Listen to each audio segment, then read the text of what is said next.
శ్రీశైలం ప్రాజెక్టుకు గత ఏడాది పూర్తి స్థాయిలో నీరు చేరుకోకపోవడంతో కుడిగట్టు విద్యుత్ కేంద్రంలో విద్యుత్ ఉత్పత్తి నిలిచిపోయింది. కుడిగట్టు విద్యుత్ కేంద్రం నుంచి 41 ఏళ్ల చరిత్రలో గత ఏడాది నీటి కొరతతో విద్యుత్ ఉత్పత్తి ఆగిపోయింది. గత ఏడాదితో పోల్చితే ప్రస్తుత ప్రాజెక్టులోకి ఎగువ నుంచి వరద భారీగా వస్తోంది. పూర్తి స్థాయిలో నీటిని నిలువ చేస్తూ మిగతా 4,50,000కు పైగా నీటిని దిగువకు వదులుతున్నారు. ప్రాజెక్టులో పూర్తి స్థాయిలో నీరు ఉండటంతో కుడిగట్టు విద్యుత్ కేంద్రంలో విద్యుత్ ఉత్పత్తి మళ్లీ ప్రారంభించారు అధికారులు. దీనిపై మరింత సమాచారం మా ప్రతినిధి శ్రీనివాస్ అందిస్తారు. కృష్ణా తుంగభద్ర నదుల నుంచి లక్షల క్యూసెక్ల వరద నీటి ప్రవాహాన్ని దృష్టిలో ఉంచుకునే శ్రీశైలం ప్రాజెక్టు వద్ద కుడి ఎడమగట్టు విద్యుత్ కేంద్రాలను ఏర్పాటు చేశారు. అయితే కుడిగట్టు విద్యుత్ కేంద్రం ఏపీ పరిధిలోకి వస్తున్నాగా ఎడమగట్టు విద్యుత్ కేంద్రం తెలంగాణ పరిధిలోకి ఉంది. రాష్ట్ర విభజన సమయంలో ఎడమగట్టు తెలంగాణ ప్రభుత్వ పరిధిలో చేర్చగా కుడిగట్టు విద్యుత్ కేంద్రం మాత్రం ఆంధ్ర రాష్ట్ర పరిధిలోకి చేర్చడం జరిగింది.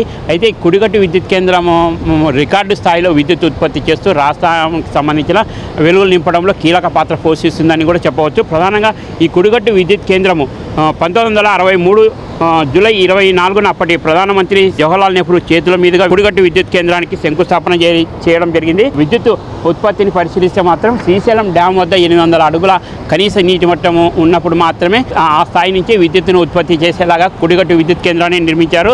ఈ కుడిగట్టు విద్యుత్ కేంద్రంలో మొత్తం 7 యూనిట్లకు గాను ఒక్కొక్క యూనిట్ ద్వారా 110 మిలియన్ యూనిట్లు చొప్పున 7 యూనిట్లకు 770 మిలియన్ యూనిట్ల విద్యుత్ ఉత్పత్తి చేసేలాగా నిర్మించడం జరిగింది. మొత్తం 7 యూనిట్ల ద్వారా ఉత్పత్తి అయ్యే విద్యుత్తును ఇక్కడ సమీపంలోని సబ్స్టేషన్లకు అనుసంధానించి రాష్ట్రానికి సరఫరా చేయడం జరుగుతుంది. ఒక టర్బైన్ నిమిషానికి 187 సార్లు తిరుగుతుంది. మొదట్లో ఈ కుడిగట్టు విద్యుత్ కేంద్రము విద్యుత్ ఉత్పత్తిని పరిశీలిస్తే మాత్రం మొదట్లో 448 మిలియన్ యూనిట్లతో ప్రారంభించిన విద్యుత్ ఉత్పత్తి 1993-94లో మాత్రం రికార్డు స్థాయిలో 3,823 మిలియన్ యూనిట్ల విద్యుత్ ఉత్పత్తి చేసి చరిత్ర సృష్టించింది.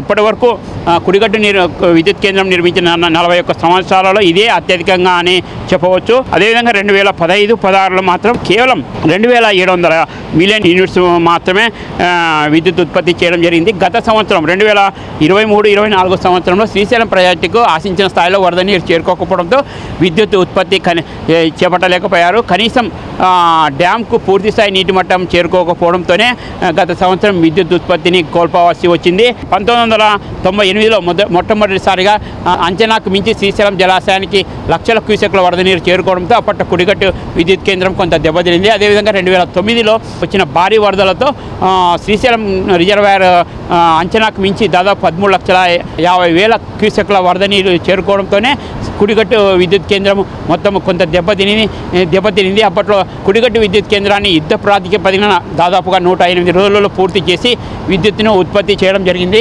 గత సంవత్సరం మాత్రమే శ్రీశైలం జలాశయానికి పూర్తి స్థాయిలో నీటి మట్టం చేరుకోకపోవడంతోనే విద్యుత్ ఉత్పత్తిని కొనసాగించలేకపోయారు. ప్రస్తుతం ఎగువ నుంచి ఇటు కృష్ణా తుంగభద్ర జలాశయం నుంచి లక్షల క్యూసెక్ల వరద నీరు చేరుతుండడం కేవలం ఒక 30 రోజుల వ్యవధిలోనే 190 టీఎంసీలకు పైగా వరద నీరు చేరుకోవడంతో కుడిగట్టు విద్యుత్ కేంద్రంలో ఈ నెల 17న విద్యుత్ ఉత్పత్తి ప్రారంభించారు. కనీసం ఈ ఏడాది అయినా సరే శ్రీశైలం జలాశయానికి ఎగువ నుంచి జూలై నెలలోనే పూర్తి స్థాయి నీటి మట్టానికి చేరుకొని లక్షల సాగర్ జలాశయానికి దాదాపుగా 8-10 గేట్లు అయితే నీటిని దిగువకు విడుదల చేస్తున్నారు. ఈ సందర్భంలో శ్రీశైలం డ్యాం పూర్తి స్థాయి నీటి మట్టానికి చేరుకోవడంతో ఈ సంవత్సరం విద్యుత్ ఉత్పత్తికి ఆశాజనకంగా పరిస్థితులు అనుకూలిస్తున్నాయని అధికారులు భావిస్తున్నారు. కెమెరా పర్సన్ బాబుతో శ్రీనివాస్, స్వతంత్ర న్యూస్, శ్రీశైలం ప్రాజెక్టు, నంద్యాల జిల్లా.